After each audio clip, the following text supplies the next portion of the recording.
could we categorize this, and maybe you just pick one if you had to choose one of the three? Low, medium, high. What is the perceived risk T-Mobile stepping on Verizon toes here?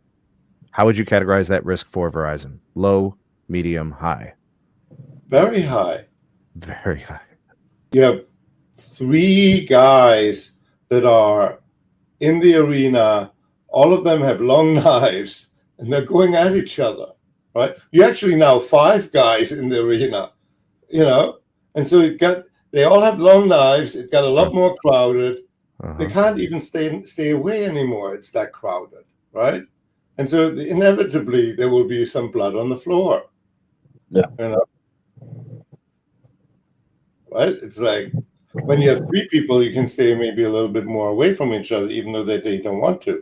Now you have five in the octagon, What's the long-term play for big cable? Their core business continues to share customers. I'm not sure how profitable they are, even in the mobility space. What's the play? They're profitable. They're not in this to lose money. Well, I'm sure they have some revenue coming in. I don't know how profitable they are, but I'm not sure if the money that they're making from mobility offsets what they're losing in their core business. So, I mean, what's the long-term play? How does this benefit? No, it's offsetting it. You can see it in the financials. Charter is reporting tomorrow morning. Comcast is reporting on Thursday. So you can clearly see that there. And yes, they're losing. Put it this way. This is like you have apex predators here going at each other. The telcos are eating into the traditional home internet market where they're shedding customers.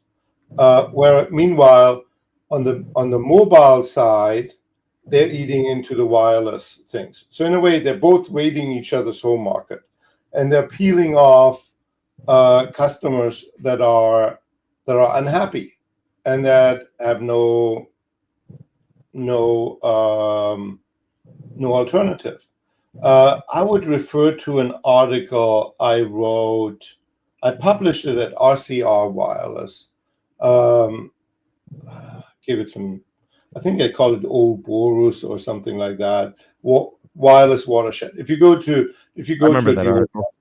It talks about the puts and takes of that, of who will win when one eats as much into the other.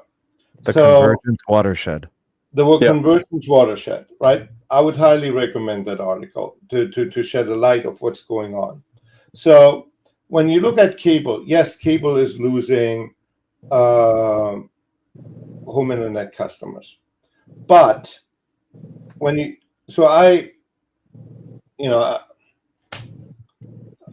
I just looked it up.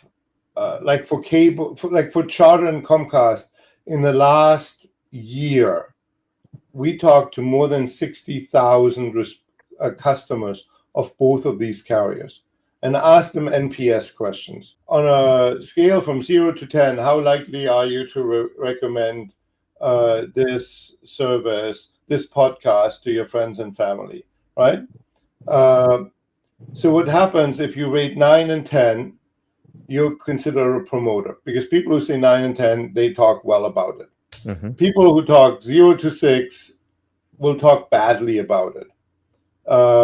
And 7s and 8s don't talk about it at all. It's their little secret. And so you take the percentage of the people on 9 and 10 and subtract the 0 to 6s from it.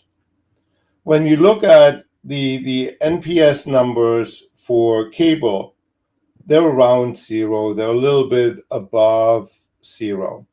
But that still means that roughly a third of their customers rate them 9 and 10, right?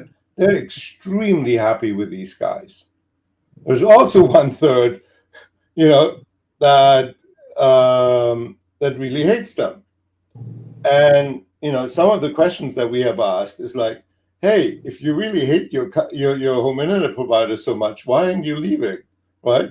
Why are you sticking around? And a lot of it's like, hey, I got no alternative, right? Nowhere left to go. And so they're waiting in the bushes for either the salesperson from a fiber provider or from an ad from FWA to come along to basically run for the hills, right? And that is significant. Also, one of the things you have to remember, all new build that cable does is fiber. Yep.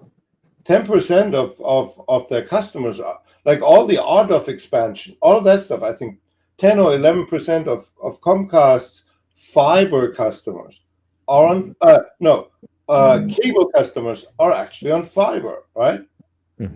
And so it becomes very, very interesting. So how many of these customers can cable peel off, or can FWA and fiber peel off?